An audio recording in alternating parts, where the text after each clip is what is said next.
So what's up guys, hope you're doing well. In this video I'm going to show you how you can fix this error. So if I try to open a picture, it's showing me this notification, the file system error.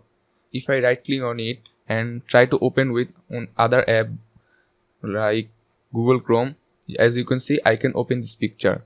But if I try to open in my PC, but I cannot open it. So in this video I am going to tell you how you can fix this.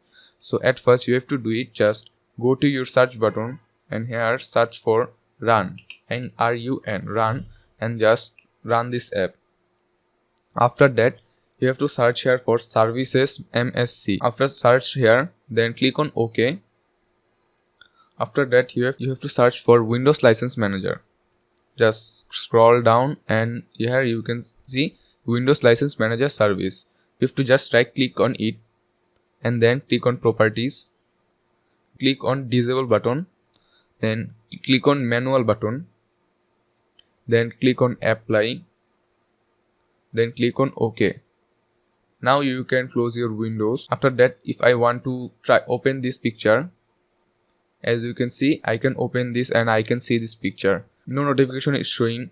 So that's it. That's how you can fix your file error problem. If you like this video, then don't forget to hit the like button and subscribe to my channel and hit the bell icon for more future videos like this one. So thanks for watching.